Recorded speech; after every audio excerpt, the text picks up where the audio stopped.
Side to side and a rhythmic break.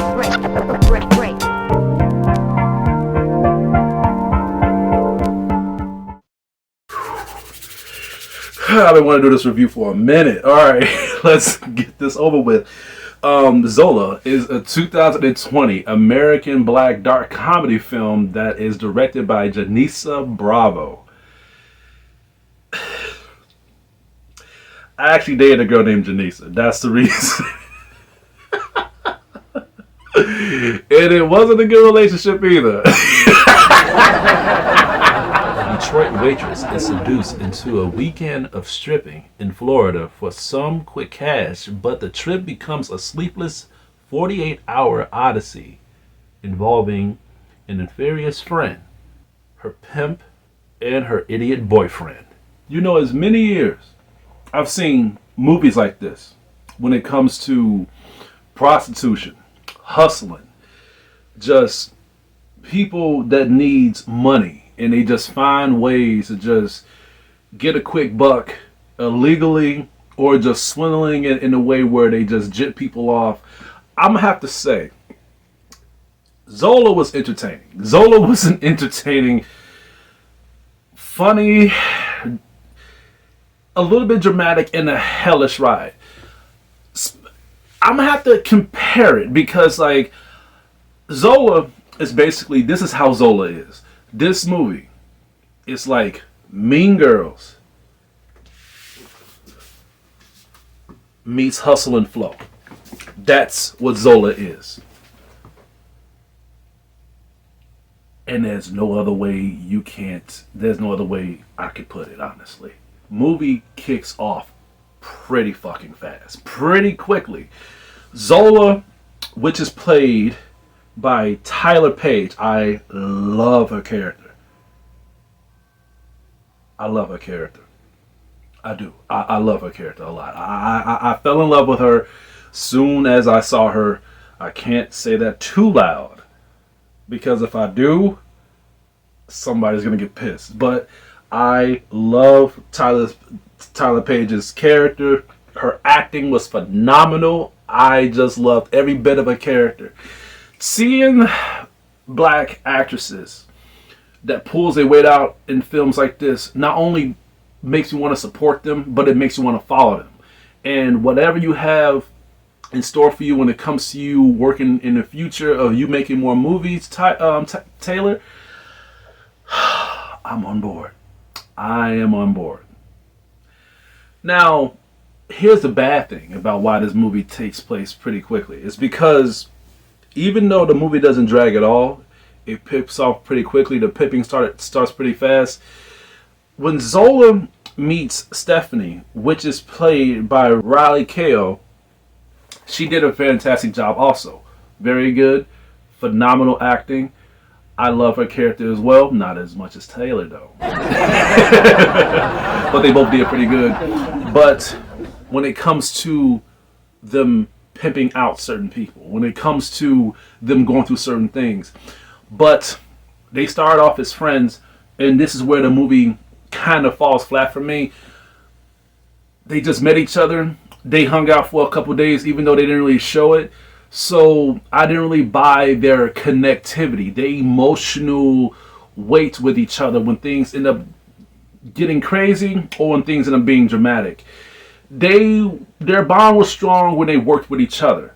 But when things end up being bad, they tried to pull off that emotional weight. They tried to make us be on board how they was feeling whenever they was pulling their heart out or expressing their feelings towards each other with Zola and Stephanie. But it wasn't enough for me to be convinced, because I feel like with movies like this where a person meets somebody, that's when you need to be more focused on the bond, the connectivity, how they deal with things, their ups and downs, what they likes, their dislikes, and their arguments. Zola and Stephanie gets into it a lot with each other. And I believe that because the stuff that Stephanie and Zola was going through was believable. There was a lot of shit that they was going through in this film. But when it comes to them getting into it with each other in an emotional and dramatic aspect, I wish that this film was focused on their bond more so I could be connected more. This movie is sexy. This movie shows a lot of sexual shit. Here's the thing, and this is for the censorship motherfuckers. If you don't like revealing shit, like there's a lot of certain things on this film that they show that even and I love context in my movies and games and shows because it's more realistic, and at the same time you can relate to certain actions of the characters when it comes to them exposing certain things or exposing themselves.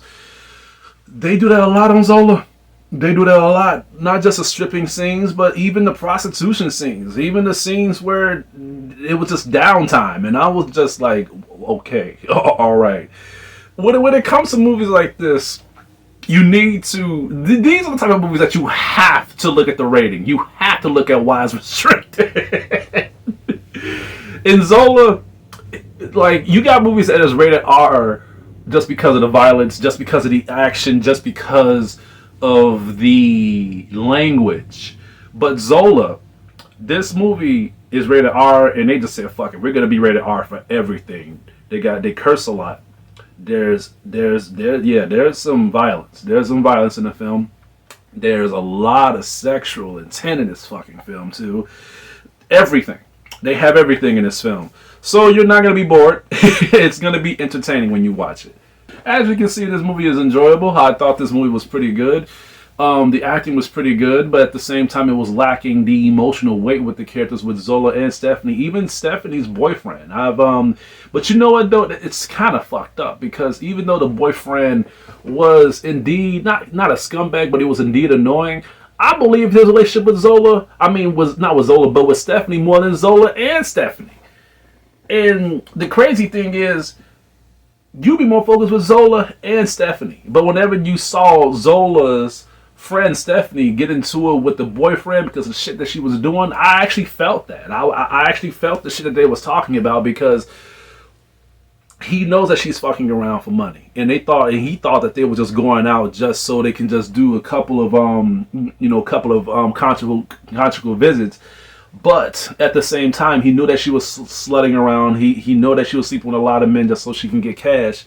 So there were times that they would get into arguments. There were times that they was having dramatic sequences. And even though we're not supposed to really like the boyfriend character because just of how much of an annoying dick he is, I really felt their relationship, and that's fucked up because we're not here to see that. We're here to see Zola and Stephanie's relationship. So I feel like the pacing could have been the opposite. But that's just my opinion. I'm going to have to give Zola a C. I admit I was nitpicking. I admit I was nitpicking a little bit. But, by me being a critic, I have to point out and address certain things that that need to be addressed, that needs to be pointed out, and that needs to be improved. And I feel like with this movie, those do need to be improved. Those need to be addressed because I feel like with a movie like this, I have so much different material. Why people would watch it, they'll have their different opinions of how the movie is after they watch it. And by me addressing all those opinions, all those aspects, everything about this film of what you can like, what you can dislike, and what you can point out when it comes to the issues of this film, I have to point out the nitpicking situations as well.